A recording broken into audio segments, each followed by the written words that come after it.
잠시 기도하고 시작합시다. 하나님 아버지께 감사합니다. 늘 말씀대로 살아갈 수 있도록 우리에게 힘을 주시고 계시의 영을 우리에게 주사 하나님 말씀을 잘 깨달을 수 있도록 역사하시며 늘 하나님의 그 사랑 안에 거하는 그 기쁨을 누릴 수 있도록 주께서 인도하시니 감사합니다. 오늘 이 시간에 하나님 말씀을 대할 때 그 말씀 속에서 하나님의 뜻이 무엇인지 잘 깨닫고 분별하는 시간이 될 수 있도록 주께서 인도하여 주시옵소서. 예수 그리스도의 이름으로 기도드렸습니다. 아멘. 자, 오늘은 레위기 23장입니다. 절기들. 네. 그래서 오늘은 23장 1절에서 22절까지만 보겠습니다. 거기에는 안식일, 초실절, 무교절, 맥주절 요 네 가지 절기에 대한 부분입니다. 자, 우리 한번 교재 볼까요? 자, 율법의 절기에 관한 법은 주로 출애굽기 23장, 레위기 23장, 25장, 민수기 28장에서 29장, 신명기 15장에서 16장에 있습니다. 자, 거기에는 율법이 정한 절기에 대한 설명이에요. 자, 구약 시대에는 본장에 나와 있는 7가지 절기 외에 월삭, 안식년, 시년 등 모두 10가지 절기들이 있습니다. 자, 몇 가지라고요? 10가지 절기예요. 자, 오늘은 안식일, 초실절, 무교절, 맥주절 네 절기를 함께 살펴보겠습니다. 자, 1절, 2절 볼까요?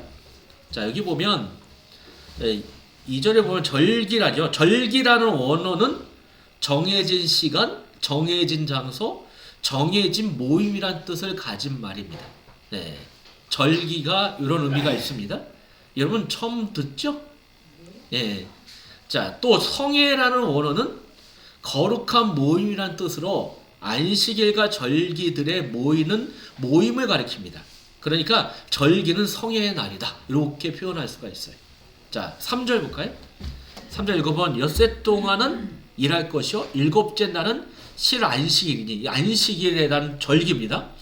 자, 안식일은 하나님께서 6일 동안 천지를 창조하신 후 쉬신 그것을 기념하는 날로 하나님의 언약의 표입니다라고 해요. 그러니까 일곱째 날에 하나님이 뭐 하셨다? 쉬셨다라고 해요. 근데 여러분 이 안식이라는 단어는 어떤 의미가 있냐면은 자기가 가야 될 자리에 가다. 정말 하나님이 가야 될 자리가 어디예요? 피조물에게 영광을 받는 자리. 그게 안식이에요. 그럼 우리 안식이 뭐예요? 하나님께 영광 돌리는 자리가 안식이라는 거예요. 자, 그래서 천국을 뭘로 표현하냐면 안식으로 표현하고 있어요. 하나님의 나라가 안식입니다. 그럼 천국에서 우리가 해야 될 일은 뭐예요? 하나님께 영광 돌리는 거. 그렇게 여러분들이 이해하시면 돼요. 그래서 그 안식이 하나님의 언약의 표다. 왜냐하면 언약의 마침이 뭡니까 여러분?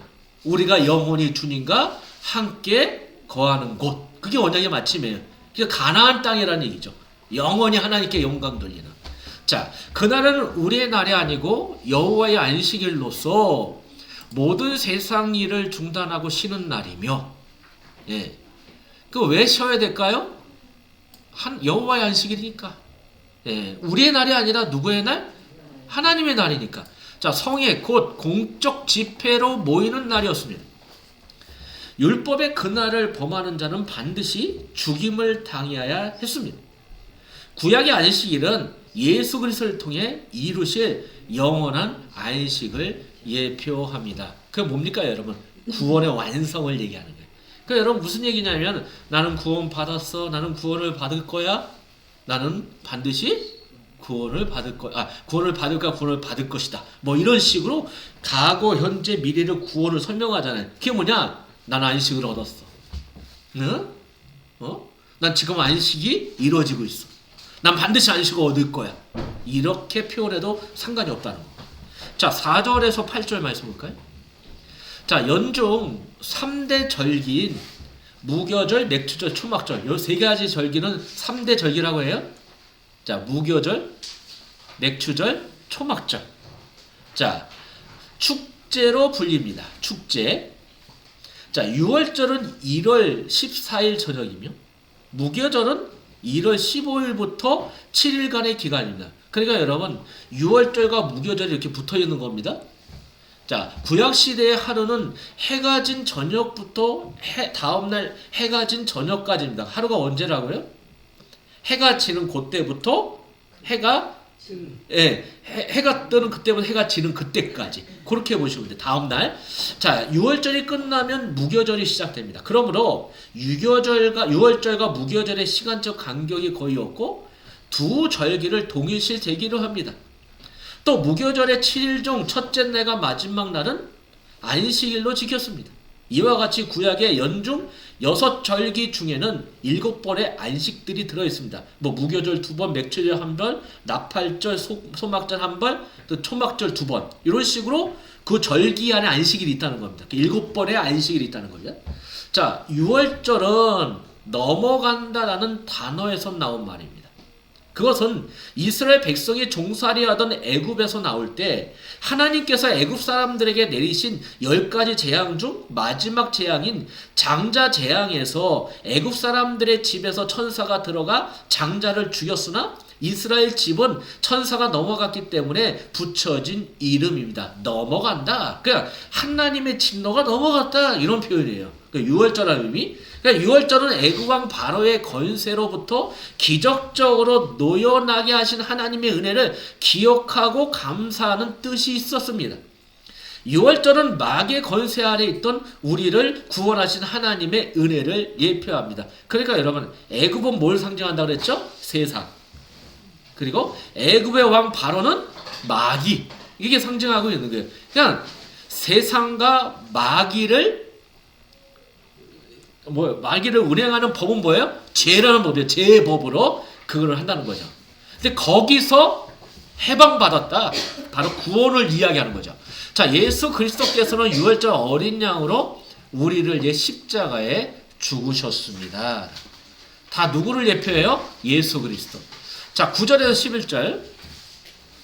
자, 보리 추수의 계절인 무교절 기간에 초실절은 그 초실절 이야기하는 거죠. 보리의 첫 이삭 한 단을 안식일 이튿날에 드리는 날입니다. 여러분, 안식이 이튿날, 안식이 다음 날이죠. 예, 그날이 어떤 날이에요, 여러분? 부활이죠. 예수님 언제 부활했어요? 안식 후 첫날, 그 초실절 날에. 그냥 초실절은 뭘 가리킨다고요? 부활을 의미한다는 거예요. 예, 밑에 나오네요. 자, 안식일 이튿날은 바리새파에 의하여 1월 16일을 가리키고 사두개파에 의하면 주간 안식일 이튿날을 가리켰다고 합니다. 초실절은 보리 추수를 감사하는 뜻이 있고 특히 예수 그리스도의 부활을 예표합니다. 초실절은 뭘 예표한다고요? 그리스도의 부활. 이렇게만 이해하고 계시면 될 것 같아요. 참 중요하죠? 여러분, 그 9절에서 14절 보면 그 에바 있죠, 에바. 그 10분의 2 에바, 약 4.4리터. 이렇게 이해하고 계시면 돼요. 오늘날. 제가 일부러 적었어요. 그 밑에 보면은 4분의 1 신이란 단어가 있죠. 이것도 하나의 어떤 한 1리터 정도 된다. 그렇게 여러분들이 알고 계시면 될 것 같아요. 자, 15절에서 21절 보시면, 자, 맥추절은 무교절 기간의 초실절로부터 50일째 되는 날로서 칠칠절 혹은 오순절이라나. 맥추절을 칠칠절 아니 오순절, 같은 단어, 같은 게 아니라 같은 이름이에요. 그렇게 돼요. 자, 맥추절의 맥은 소맥 즉 밀을 가리킵니다. 그때는 밀추수를 합니다. 출애굽기 34장 22절에는 맥추고 밀의 초실절이라고 불렀습니다. 팔레스타인 지역의 곡식 추수는 봄의 보리 추수로 시작하여 늦봄 혹은 초여름의 밀 추수로 마칩니다. 그래서 우리가 이 맥추절 할 때 언제 하죠? 한 6월달 정도 맥추절 있죠? 5월, 6월달 정도에 그렇게 봅니다. 자, 가을에는 포도주와 기름과 열매들을 거두어 저장합니다. 맥추절은 추수감사의 뜻이 있고 영적으로는 성령 강림으로 말미암은 영혼 구원의 열매들을 예표합니다. 자, 맥추절고 오순절에 성령께서 오셨고 사도행전 2장 이야기죠. 자, 구원을 위한 전도 사역이 시작되었습니다. 그날 베드로의 설교로 3,000명의 사람들이 구원 얻었습니다. 그러니까 여러분 3,000 제자라는데 잠깐만 여러분 우리가 잠깐만 성도 다음에 훈련 받아서 제자가 된다. 네. 이게 뭐 제자 훈련이 우리 한국에 들어와서 생긴 어떤 단어예요. 근데 성도와 제자는 뭐요? 같은 단어다. 성도와 제자를 성경에서 뭐라고 표현하냐? 교회라고 해. 그냥 사도행전 2장에 3,000명의 제자가 뭐 회개했다라는 단어는 뭐예요? 3,000명이 구원받았다라고 표현하면 돼. 그렇게 이해하셔야 돼요. 예, 그겁니다. 자, 성경은 신학 성도들을 성령의 처음 익은 열매라고 부릅니다. 그날 누룩 넣은 구운 떡 2개를 만들어 하나님께 드린 것은 죄성을 가진 구원한 성도들, 아마 유대인들과 이방인들을 상징하는, 그러니까 유대인과 이방인을 상징적으로 거기서 뭐요? 구원하는 성도들이 일어났다. 이렇게 여러분 이해하시면 돼요. 그러니까 여러분 맥추절은 뭐요? 오순절이 어떤 일이 일어나요? 미를 추수하는데 영혼의 구원을 의미한다. 그렇게 여러분들이 이해하고 계시면 돼요. 자, 22절 볼까요? 마지막. 자, 한번 읽어볼까요? 너희 땅에 곡물을 벨 때 밥 모퉁이까지 다 베지 말며 떨어진 것을 줍지 말고 그것을 가난한 자 거르미를 위하여 남겨두라. 나는 너희의 하나님 여호와라. 자, 요 절기 법 중에 뭐요? 가난한 자를 배려하는 말씀이죠. 예, 어떻게 보면 이거 굉장히 중요한 기독교의 정신입니다. 예, 이렇게 돼요. 자기가 아니라 남을 위한 그런 사랑을 베푸는 모습이라는 보면 될 것 같아요. 자, 결론 보고 마칠까요? 자, 결론만 이해하시면 돼요. 첫째, 6월절 어린 양은 예수 그리스도의 대속의 죽음을 예표합니다. 그래서 우리는 참 6월절 어린 양이신 예수 그리스도의 대속 사역으로 제3을 얻었으므로 예수 그리스도의 대속의 은혜를 늘 감사해야 합니다. 그래서 시편 기자가 뭐라 합니까? 이 구원의 기쁨을, 즐거움을 놓치지 말게 하다고 기도를 하잖아요. 여러분, 우리도 날마다 이 구원의 기쁨, 즐거움을 놓치지 않는 여러분 되길 바랍니다. 그래서 이런 6월절 어린 양의 의미가 바로 이겁니다. 자, 두 번째, 이스라엘 백성은 맥추절에 하나님께 누룩 넣은 두 덩이를 드려야 했습니다. 그것은 성령으로 중생한 유대인과 이방인을 상징했다고 봅니다. 성령의 처음 익은 열매인 우리 속에는 여전히 죄악성이 남아 있습니다. 그럼 여기서도 뭐요? 옛사람과 새사람, 우리 안에 공정이 있는 것을 이렇게 상징적으로 이야기할 수가 있다는 거예요. 그 예를 들면 이런 거잖아요. 뭐냐면 이렇게 보여. 성경은 리브가 아들이 누가 있죠? 야곱하고 에서가 있는데 성경에 보니까 리브가의 태에 이 야곱과 에서가 뭐하고 있다고 표현하고 있죠? 싸움이죠. 자, 여러분, 리브가는 교회예요? 교회 안에 뭐가 있어요? 선택받은 하나님의 자녀와 선택되지 않는 에서가 있다는 거예요. 근데 이 둘이 뭐하고 있어요? 싸우고 있다는 거예요. 자, 신약에 넘어와서 새로운 피조물 된 우리는 어떤 사람이에요? 새 사람이 되는데 아직도 뭐가 남아있어요? 죄성이 남아있잖아요. 그 죄성이 뭐하고 있어요? 둘이서? 싸우고 있다. 그럼 또 이렇게 성경을 해석하는 분들도 있다. 예, 이렇게 봐야 돼. 그래서 여기서 두 덩이 그러면 뭐 유대인과 이방인인데 유대인은 뭐요? 선택된 하나님의 백성. 이방인은 그렇지 않은 자. 근데 이 두 개가 뭐하고 있어요? 싸우고 있는 거예요. 우리 안에. 그냥 그렇게 이해하셔도 돼요. 그러니까 이제 우리는 죄를 멀리하고 죄와 싸우며 거룩을 향한 성화를 이루어야 된다. 이런 의미가 있는 겁니다. 그렇죠? 그냥 완전히 우리가 하나님의 백성이니까 죄가 없어. 그게 아니라 우리는 뭐요?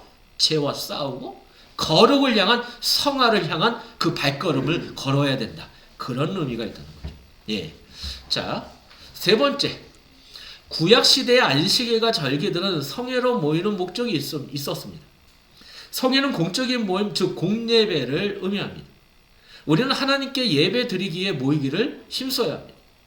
우리는 주의 재림 때가 가까움을 볼수록 더 모이기를 힘쓰고 성경의 교훈으로 서로 권면하고 격려해야 합니다. 이게 교회라는 거죠. 예, 여러분 이 성경을 보면은 이 어떤 개인 구원보다는 어떤 집단 구원의 어떤 의미를 굉장히 내포하고 있어요.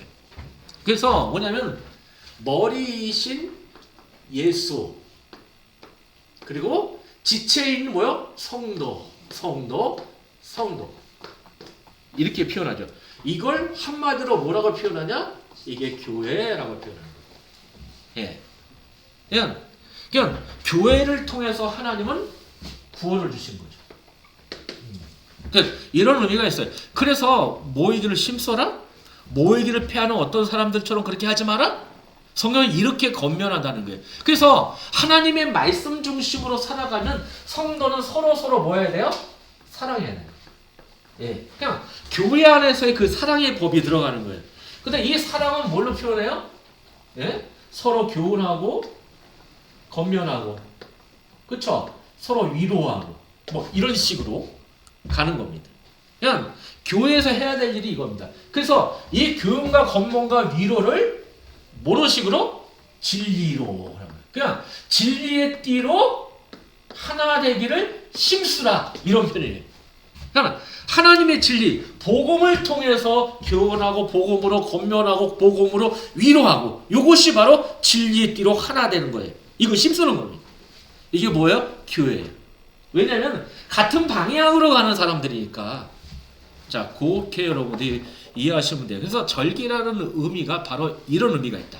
자, 네 번째로 보실까요? 우리는 공예배를 귀히 여기며 모이기를 힘쓸 때 하나님의 복을 받습니다. 자, 여기서 복이라는 단어가 있죠? 예. 우리는 복 그러면은 이해할 때 어떤 복을 많이 생기냐? 세상적 복을 굉장히 많이 이해합니다. 사실 예수 믿으면 세상적 복 있을까요? 없을까요? 당연히 있어요. 여러분 없다고 얘기하면 안 돼요. 분명히 하나님께서 세상적인 복도 주시는 거예요. 근데 더 중요한 게 뭐예요, 여러분? 이 복을 정확하게 얘기하면 뭐라고 표현해요? 제가 그랬잖아요. 시브리어로 바라크라고 했어요. 예. 그래 이유세요? 복이 뭐라고요? 바라크. 무슨 뜻이에요? 생명이라는 뜻을 갖고 있어요. 그러니까 하나님의 복은 생명이다. 그래서 시편 1편에 보면 뭐라고 표현하죠? 복 있는 사람은 그 무슨 얘기예요? 생명 있는 자라. 너는 내 생명이 있어. 그게 복 있는 자야. 그렇게 표현하고 있는 거예요. 그렇게 여러분 보세요. 우리 마태복음 5장도 볼까요?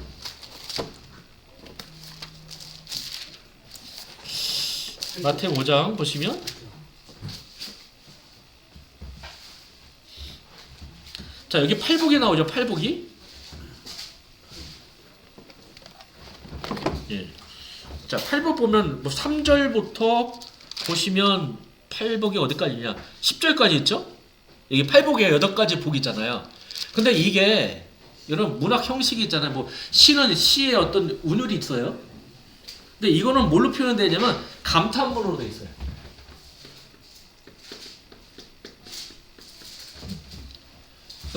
문학 형식이에요. 그냥 감탄문을 했어요. 그래서 우리 번역은 심령이 가난한 자는 복이 있나니 이렇게 돼 있잖아요.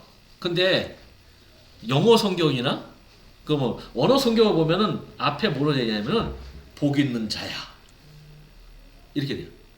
복 있는 너. 그러니까 다시 말해서 복 있는 너는 가난해 이렇게 표현하는 거예요. 복 있는 너는 애통해. 복 있는 너는 온유해. 이런 식으로 돼요. 그러니까 이렇게 번역하는 게 맞거든요. 그러니까 무슨 말이냐? 복은 뭐예요? 내 생명을 가진 너는 가난한 자야. 내 생명이 있는 너는 애통해. 내 생명이 있는 온유해. 이렇게 표현해. 그러니까 하나님의 복은 바로 거기에요. 복 있는 자.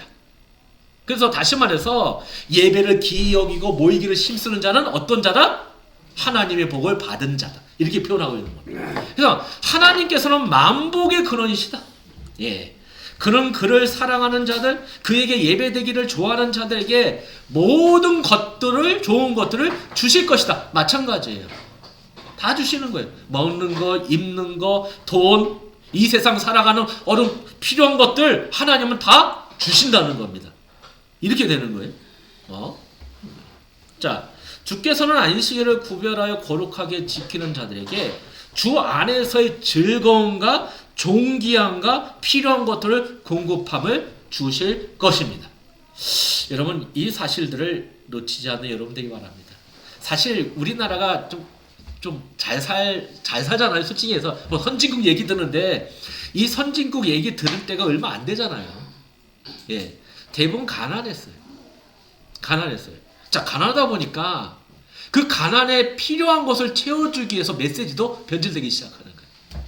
그래서 80년대에는 무슨 삼박자 축복 뭐 이런 식으로 복에, 그래서 복복복 해가지고 종교화되는 어떤 그런 경향성이 굉장히 많이 있다는 거죠. 그래서 이 복을 굉장히 세속적으로, 세상적으로, 인간적으로 이 복을 많이 이해한 거예요. 그렇다고 여러분 그게 없는 것이 아니라 주어진다는 거예요. 하나님. 그러니까 모든 것을 하나님 공급해 주신다. 잊지 마세요. 내가 배고플 때 먹고 주시고요. 맞잖아요. 내가 뭔가를 갖고 싶을 때 하나님이 그걸 하나님의 뜻에 맞게 주시고요. 맞는 거예요. 그러나 중요한 것은 뭐예요? 내 안에 생명이 있는 게, 이게 복이다. 복이 있는 자라. 여러분 이 축복을 누리시기 바랍니다. 그래서 중요한 것은 여러분 이 절기적인 부분들을 잘 이해하고 계시면 될 것 같아요. 다음 주에는 나머지 절기 같이 은혜 나누겠습니다. 기도합시다. 하나님 아버지, 하나님과 함께하는 은혜와 축복을 누리게 하시고 정말로 복 있는 자의 그 계획과 뜻을 말씀을 통해서 날마다 확인하며 승리케 하여 주시옵소서. 예수 그리스도의 이름으로 기도드렸습니다. 아멘.